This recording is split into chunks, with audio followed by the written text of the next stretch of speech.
video y'all wanted, man. What's done to the car? But before that, we'll go out, get 1 or 2 draggy pulls, pending I don't die. I got my camera set up so I can actually concentrate on driving. All the little videos you see on Instagram and stuff, it's just been me holding on and recording with one hand, trying not to die. But we should be good. Went to the grocery store just now. I was able to do a 2nd gear pull, and it's still spun. It hazed the tires. It starts off good, and then once it gets up to like 4 or 5 grand, the boost comes in strong and lights up the tires. And this is on the Hoosiers. This is on the drag pack. I don't know if you guys probably can't see it with that camera, but it's pretty crappy out. The temperature isn't too bad. It's like 82 degrees. What are IATs right now? IATs are sitting right at 140. Once we get to cruising, it'll come on down. I think earlier I was seeing like 120 and whatnot like that.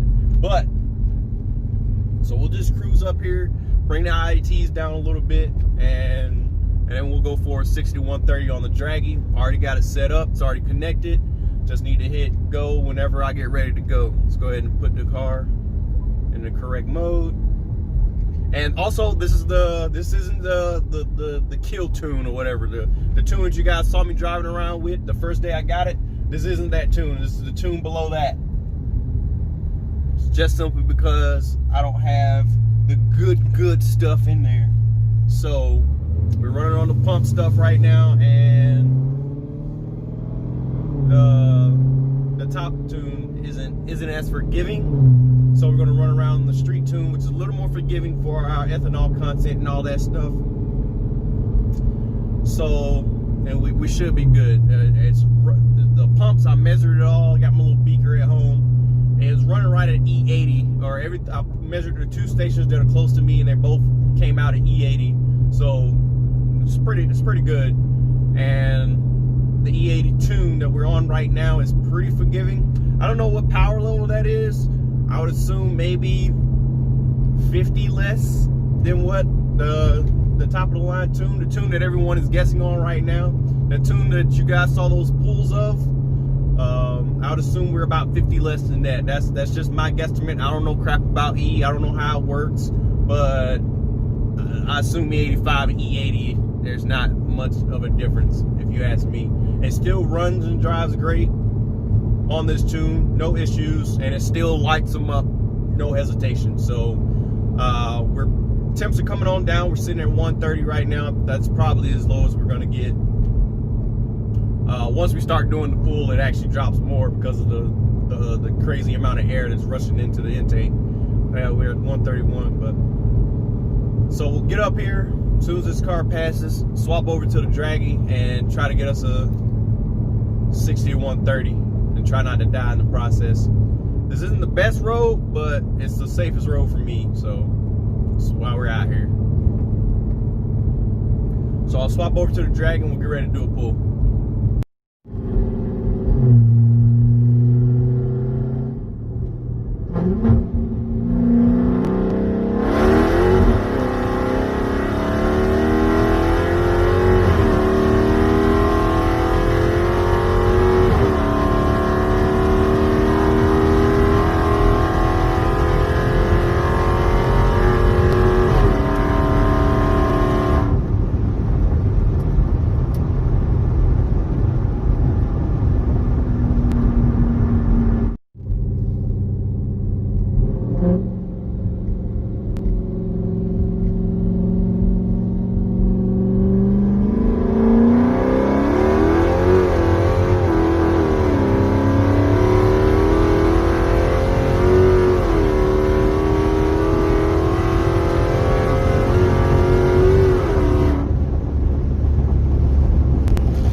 YouTube view. So we're back in the garage right now, and we're gonna go over, you know, the 0 to 60 or the 60 to 130 times and all that jazz after the mod. So as you guys saw from the Draggy clips, I was only able to capture one. The Draggy crapped out on me, or the app did, not the Draggy. The Draggy worked great. It recorded just fine. It's just when I came to export off of the app, it didn't want to work at all. So Ironically, it only let me export the slowest run, you know, shocker. And the fastest run, 60 to 130, ended up being a 701. So on a better road, that's easily a 6-second pass. But and hell, back down south, I'm pretty confident this could have dipped into the 9s or the 5s. Nonetheless, it was still 2 seconds faster overall. And to top that all off, this is on the second tune, the baby tune. So the normal drive around, the pump gas or the pump E85 tune, that's what those times were on. So the kill tune, which put down the numbers that you guys saw, the 925, would obviously probably been, you know, a tad bit quicker, and that would have easily dipped into the 6s on the same road, but that's not what we got. We're running with the E80 tune, not the full E85 tune, and that was still 2 seconds faster and still blowing the tires off even after putting the Hoosiers on. So I'm still impressed. Now, I probably won't do the draggy times with the E85 tune just because that stuff's stupid expensive, and I'm not wasting it to just go out there and do some 60 to 130 pulls. You know what I'm saying? You just got to roll with what I give you. So the package I went with was the Exotic Killer package from SRT AUTOWORKS. They have 2 packages below this. A Domestic Killer package, which is, you know, 800, I believe, something like that. 800 horsepower is like $6 grand or something like that. Almost, I believe, $7 grand. We'll just say $7 grand. It's like $7 grand for that package. And then the package below that one is what they call the Warranty Keeper package, and that one's like $3 grand or something like that. You know, that's basic stuff that you wouldn't have to worry about tuning. That's what I ended up doing. I sprung for the Domestic Killer package at first, and then after sitting there talking with Jenny on the phone, I'm like, fuck. Okay, just go ahead. Just give me an Exotic Killer, man. I can't. I just know, I know for a fact the same thing is going to happen all over again. And I was right. It did. I said I wouldn't touch this car. And you see, you know, 2 months later, I started throwing this intake on. I threw the mid pipes on. And then I started getting the mod bug again. You know, I needed more power. And I just knew the Domestic Killer package wouldn't be enough for me. So I sprung for the Exotic Killer package. And I got no complaints so far. It drives just like stock. It sounds just like stock. It feels just like stock until you put the motherfucking pedal down to the floor and, you know, all hell breaks loose back there and, you know, up here on the steering wheel, because it's a fight for your fucking life. Like, sorry, excuse my language for those of you out there with the kids listening. I'm sorry, but this thing went from, okay, I can just smash it at whatever gear, you know, it's a Hellcat. This is actually pretty tame. You know, most of the reviews out there, you see, it makes it seem like, you know, Hellcats, you know, they're so fast. You know, it's crazy. Like, don't get me wrong, they're fast for what they are. They're freaking huge boats, and they're, you know, pretty freaking quick. But with this package and this amount of power, it literally wants to kill you every time you put the pedal down. Like, if you're not prepared, you can easily die. Like, that's no exaggeration. If you guys were paying attention to my Instagram story, I did a couple of, or the last video, as a matter of fact, I did a couple of 60 pulls on the these motherfuckers. Did a couple of 60 rolls on that in 3rd gear, and it was still breaking the wheels loose, and it instantly started pulling me into or pointing me into the left lane, and you know, that's how you get dead. So I put the camera down, and I didn't want to record my death. If you know me, then you know I gotta always try something. I always have to. I'm very meddlesome, and you know, I can't leave well enough alone. So I put the camera down. I didn't want to record my freaking death, and I dropped it down to 2nd and tried a 40 gear roll. Terrible mistake, almost shit my damn pants. Like, literally how 3rd gear slowly starts, you know, pulling you into the left lane. 2nd gear on those things, it instantly points you straight, you know, it throws you. It throws you. You don't know which way it's going. I barely got on it. The tires instantly broke loose, and the ass end started coming around just like that. So I let out. Thank God I had both my hands on the wheel, and, you know, you just have to take my word for it. It's freaking dangerous. Like, no ifs and buts about it. Like, if you thought these things were dangerous before, don't go for the package. Like, I didn't think it was that dangerous before, but now with this stuff, it's 100% dangerous and 100% scary. Like, I've never said that I don't want to drive the car, but it's almost at the point where I don't want to fucking drive it, because it legit fucking scares me. I'm not, this is no exaggeration. Like, you guys know me. I've been up to 193. I've done some crazy shit in this car, and now it's to the point where it actually scares me to drive it. That's how crazy powerful it is. I mean, I'm still gonna drive it, you know what I'm saying? Somebody call me out, we gotta go out there and bust some asses, but hey, I'm gonna be scared while doing it, best believe. So let's get into the mods now. Enough rambling on about, you know, the drivability and all that jazz. Stock displacement blower, no blanket, no, you know, ported blower, none of that stuff. Stock snout, no porting going on there. OEM throttle body, nothing special there. We did swap out, obviously, the upper pulley. We're rolling with a 275 upper GRIPTEC and the ATI 10% lower. You get it. You get the picture. It's down there. 180 thermostat. Stepping over here, like I mentioned before, I got the JLT intake. I stuck with this. The package comes with a LEGMAKER. The LEGMAKER does look better, I'm not gonna lie, but I was very confident that this can make just as much power as the LEGMAKER, and lo and behold, I was right. It made just as much power as the LEGMAKER equipped exotic killer Hellcats on the same dyno that they use. So kudos to JLT. You guys make a damn good product. It doesn't look as good as the LEGMAKER, not gonna lie. I was almost there. I almost wanted to swap, but you know, I felt like this was more than adequate, and it was. She did her damn thing. The SRT AUTOWORKS catch can. You already know I have a catch can, but I do like nice looking things, and that just looks good. I'm sorry, that just looks cool. Like somebody's gonna be like, damn, what the fuck is that? It's a catch can. That's all it is, man. It looks cool though, don't it? It looks cool though. 1300cc injectors. Obviously, you can't, you know, see those, so you know, you just have to take my word for it. You know. Jumping on back here, rolling with the one-piece drive shaft shop, aluminum drive shaft. I'm trying not to get my ugly ass feet in a reflection. This is why I needed a white car. Back here, we got the dual fuel pumps. That's a tongue twister right there. And that's pretty much it for, oh, stepped on my vacuum. But that's pretty much it for the Go Fast mods, man. That's everything that we need to support this power and to run the E85. And yeah, pretty sure that's really it. So the package overall, it cost $10,900. It cost 11 grand. My package was a little cheaper, as I already had some of the parts as stated before. I had the JLT and I already had the catless mid pipes. Oh yeah, I forgot to cover that. I have catless mid pipes too.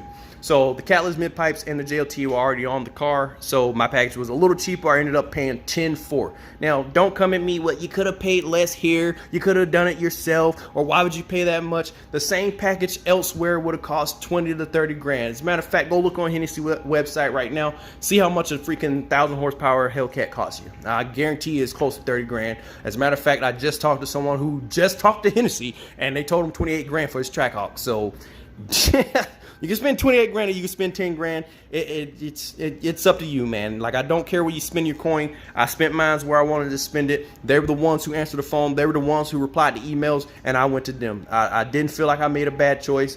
If you do, that's your opinion, man. You thought I made a bad choice with my 10 grand. You know, whatever the fuck. You do you, and I'm gonna spend my money how I want to spend it. Know what I'm saying? So at this price point, at this power level, you're gonna break stuff anyway. Like, what's it matter? You can spend 5 grand and blow it up. You can spend 10 grand. You can spend 30 grand and blow the shit up. Like, it doesn't matter. Once you start touching and modifying stuff, stuff is gonna break. That's just the nature of modifications, man. You touch it, it's gonna break. That's just how it goes. It's not designed to work that way from the factory. It's not designed to last. You're here to you're doing this stuff to have fun and, you know, live your best life while you can. That's all you're doing. Ain't nobody care about freaking reaching 100,000 miles with a 900 horse Hellcat. I plan on keeping this, you know, obviously I'll dump money into it, so I'm going to enjoy it, and I'm going to drive around and enjoy it while it freaking lasts. How long that is, I don't know. Only time can tell, man. I don't freaking know. I can't tell you the future. I also told you I wouldn't touch it, but yet here I am, 10 grand and 900 wheel horsepower later, and, you know, shit changes, man. That's all there is to it. So yeah, I'm still rolling around with stock diff because I know someone's gonna ask what diff. You got a diff brace? No, I don't have a diff brace. That's why I don't plan on doing much dig racing. Hell, I don't think I have to worry about much dig racing because all it does is spin from a dig anyway. So until I start hooking up, then I'll worry about my diff brace. But that's probably gonna be the next mod. And that's really it, man. This package, you can opt to get a ice box in the back as well. I didn't get that package, or I didn't get the ice box because, you know, I'm not balling out of control. I'll just have to go back and get it at a later date, and that's what I plan on doing. But as far as adding more power, I don't plan on adding more power probably ever. This it's more than enough. Like I said, it's already scary as hell to drive. I used to be able to just smash it and my heart rate wouldn't budge. You know, it's controllable. You can smash it and she just goes. It was just, you know, it was a docile car. You know, it's 700 horsepower, yes, but it wasn't anything crazy. You know what I'm saying? It's nothing to freaking, oh my God, it's the craziest thing ever, like all the reviewers and YouTube channels make it seem like. Now, however, this feels like how I expected a Hellcat to feel in the first place. Just completely scary, loud, raw, and wants to tear your freaking face off. That's where it's at now. So I'm happy with it. You know what I'm saying? It's not broke yet. I drove it all the way home just fine. Got it all the way here. I went and had some shenanigans fun last night, or the night before last. And I drove it around earlier today. So it's doing all right so far. I haven't broke it yet. So let's just hope. Let's see how long it lasts. You know what I'm saying? Now, obviously, like I said, you start modding, it's gonna you're gonna borrow time regardless. So, but I got faith in Tommy and Theo and all of them. Tim Barth, he did the tuning. For those of you, yeah, Tim Barth did the tuning. I forgot. That's another thing that people really care about. You know, who did the tuning? So Tim Barth did the tuning on the car. He remote tuned it, and you know, he dialed that thing in pretty freaking good. The first run on the dyno was just the base tune that he sent over, and on the base tune it laid down 880, and then we turned it up and it put down what you guys saw, the 925, and it was, look at the graph, man, it's just linear power all the way up. It was nonsense. I think I covered it all. That should be everything, but if I missed something, like I said, let me know down in the comments and I'll do my best to get you an answer. So yeah, if it's your first time stopping by, like, subscribe, hit the bell icon so you guys get a notification when the videos go up. So go to the Instagram channel, Low376Slow, all one word. I'll put it down in the description, man. Until next time, tube you, I am out. Peace.